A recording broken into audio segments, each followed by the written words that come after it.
Danjoy fans, confirm this. Totoo bang mahina sa views ang Danjoy? Kalinga Prab, may paliwanag. Hi, Wow Life! Another video, another share guys, another POV. So ngayon guys, magbibigay tayo ng point of view about sa mga bashers na talagang umaangal sila about sa loyalty award ni Joy sa Kalingap, and syempre patungkol sa love team ni Kalingap Dan.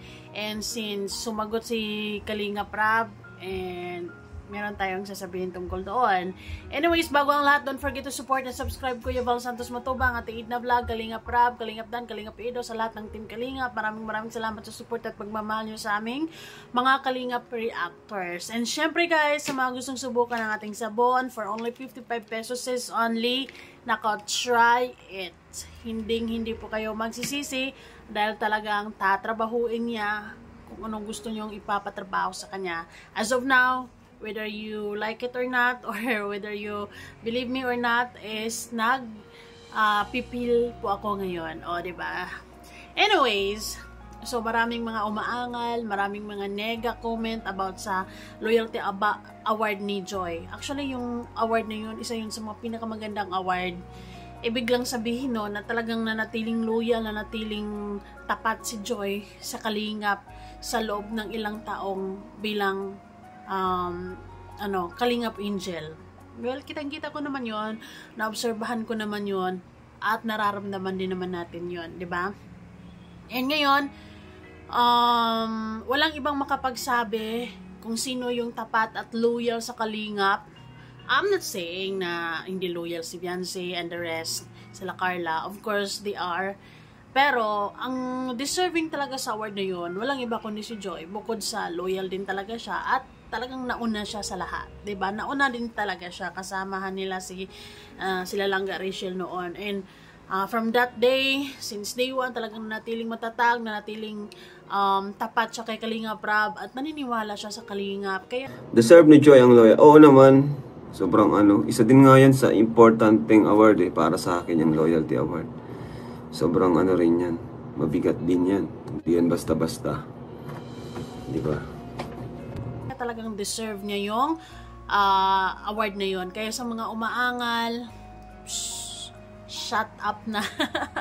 Period. Kasi si Kalingap Rab na ang makapagsabi na si Joy ang karapat-dapat sa award na yon. At kahit na bashers kayo dyan, alam nyo na si Joy ang deserving, walang iba, period na yon.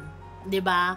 Tinuldukan na ni Kalingap Prab ang mga umuugong-ugong na hindi karapat-dapat si Joy. Si Joy talaga. So, congratulations, Joy. Ngayon, ay meron namang nag-issue na mahina ang Danjoy.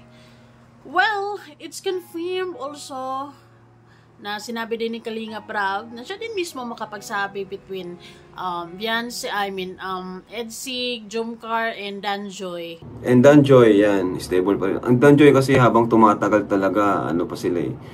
For me, yung Danjoy, hindi pa nila namimit yung yung peak ng kanilang tandem, di ba? Unlike ang Danjoy talaga yung medyo mahina ngayon. Kasi bukod sa bago pa sila, kumbaga, ang love team kasi nilang dalawa, this is just my point of view ay di ko alam sa point of view nyo, comment down na lang. Pero this is just how I see kung bakit medyo mahina pa ang Danjoy ngayon. Of course, bago pa sila, di ba? 5 months pa lang, ilang episode pa lang sila. Diba? And then, syempre, yung love team nila is hindi smooth yung pagsisimula nila. Kumbaga talagang una pa lang talagang pinukpok na agad sila ng mga intriga, mga issues left and right. It's because you know how it started, diba?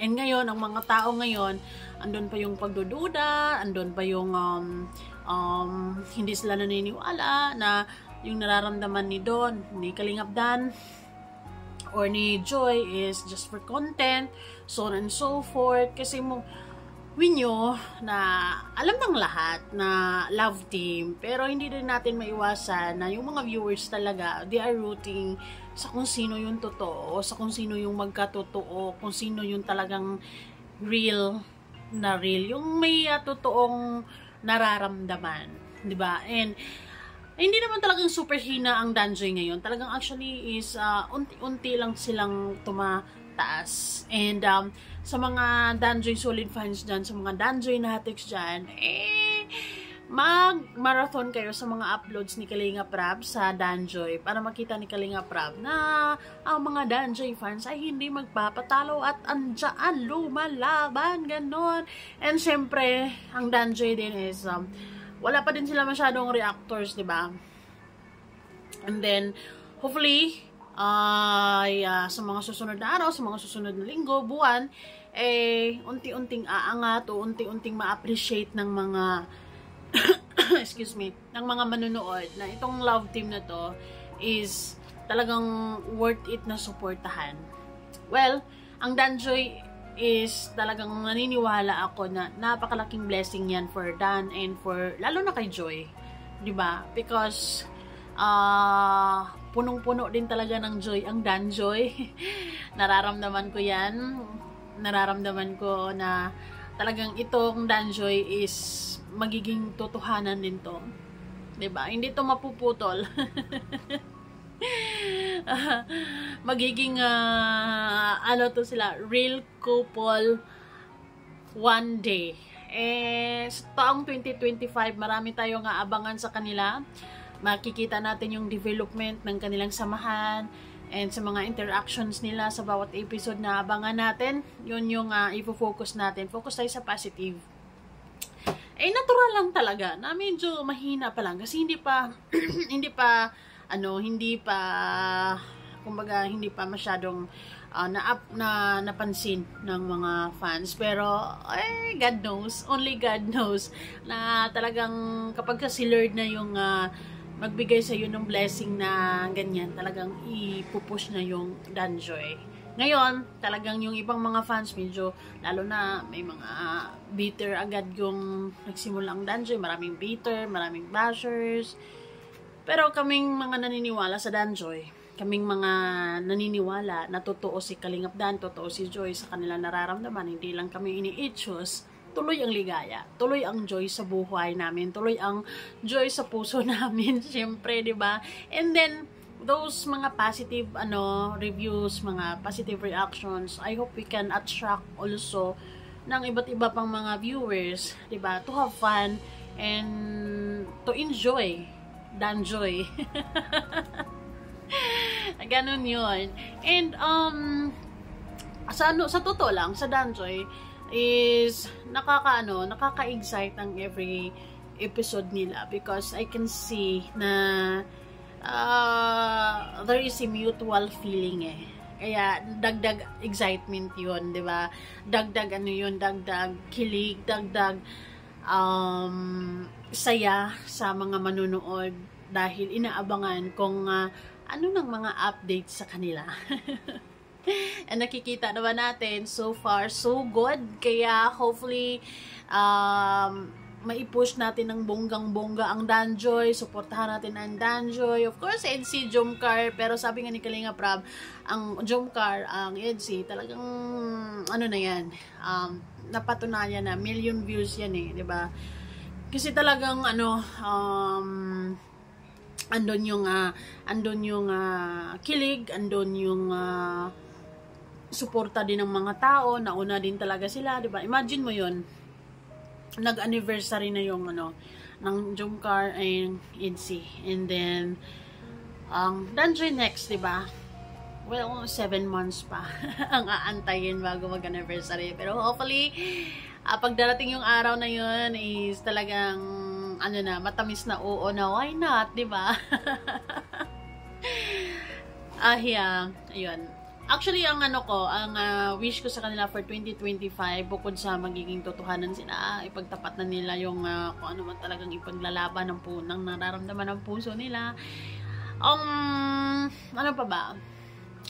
After love team, and then magiging totoong couple sila. Di ko alam kay Derek Rap kung anong magiging takbo ng mga bagay-bagay, di ba? Kasi siya yung may alam dyan.